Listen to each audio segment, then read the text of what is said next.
बिस्मिल्लाहिर्रहमानिर्रहीम। अस्सलाम वालेकुम। आज हम ख़वातीन के आलमी दिन के बारे में जानेंगे। 8 मार्च ख़वातीन का आलमी दिन।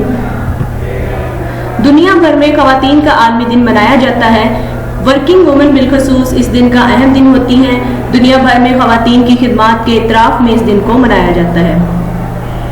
पिछली सदी के अव्वल में इस दिन को बाकायदा मनाने का सिलसिला शुरू हुआ था। बाकी दुनिया की तरह हम पाकिस्तान में भी इस दिन को मनाएंगे, लेकिन एक मुनक़सिम मुआशरे और कौम की तरह। आधे से ज्यादा लोगों के ख्याल में ख़वातीन का आलमी दिन मनाना वक्त का ज़िया और मगरबी त्यौहार है, जिससे हमारी सकाफत या मजहब का कुछ लेना देना नहीं। कुछ लोगों के ख्याल में ये ख़वातीन का आलमी दिन सेमिनार्स या टीवी टॉक शो में बहस मुबाहिसा करके ठीक तरीके से मनाया जाता है। दुनिया भर में ख़वातीन के हवाले से आलमी दिन पर दिन मनाने का मकसद औरत की दुनिया में खिदमात का एतराफ़ और इसके वजूद की किसी भी दूसरी ज़ीरो जितनी ही अहमियत को उजागर करना होता है। हम क्योंकि गंद साफ करने की बजाय कारपेट के नीचे गंद जमा करके गंदगी छुपाने के शौकीन हैं, इसलिए ऐसे आलमी दिन हमारी सोच का कुछ भी नहीं बिगाड़ पाते और हम अपने आप को ये धोखा देकर तसल्ली कर लेते हैं कि ये आलमी दिन ख़वातीन को बेहया बनाने के लिए मनाया जाता है, वगरना जितनी आज़ादी हमारे मजहब या मुआशरे ने औरत को दी है वो मिसाली है। हालांकि सूरत हाल इससे यकसर मुख्तलिफ है।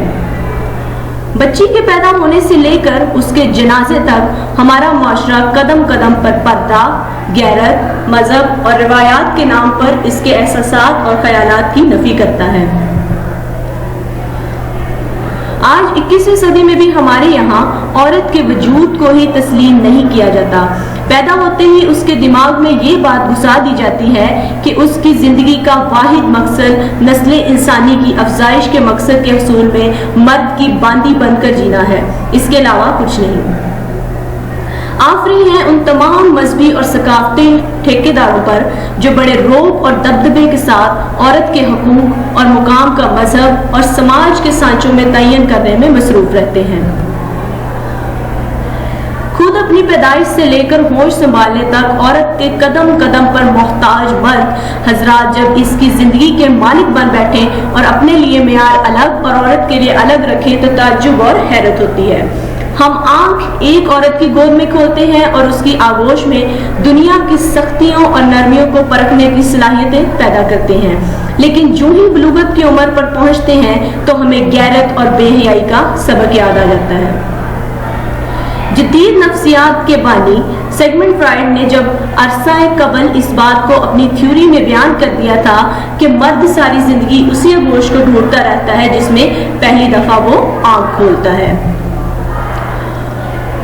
दुनिया भर में इस साल ख़वातीन के आलमी दिन का थीम 50-50 2030 है।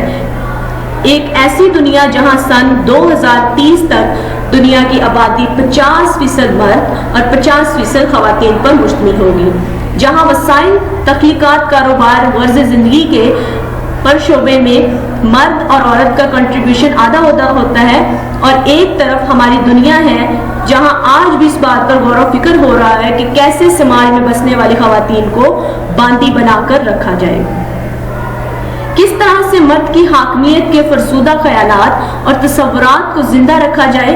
ख़वातीन के आलमी दिन पर दशनाम तराजियां करते पढ़े लिखे तालिबान माइंडसेट वाले खुद साख्ता और दानिश्वरों से लेकर मजहबी और सियासी गिर्द सब औरत को कमजोर साबित करने के लिए जिस मजहब की रवायात का सहारा लेते हैं, खुद उस पर 1% भी अमल नहीं करते। खुद हम सब भी अभी तक ज़माना जाहिलियत में बसते हैं। बच्चे की पैदाइश पर हमारी छाती चौड़ी हो जाती है और बच्ची की पैदाइश पर हमारे कंधे ढिलक जाते हैं।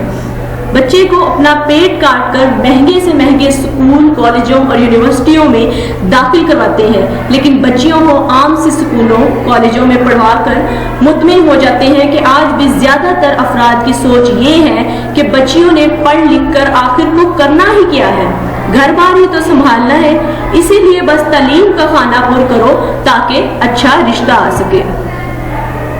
बेनज़ीर भुट्टो, फातिमा जना, परवीन शाकिर, अरफा करीम, ये सब भी ख़वातीन हैं और उनकी सलाहियतों का लोहा पूरी दुनिया तस्लीम करती है।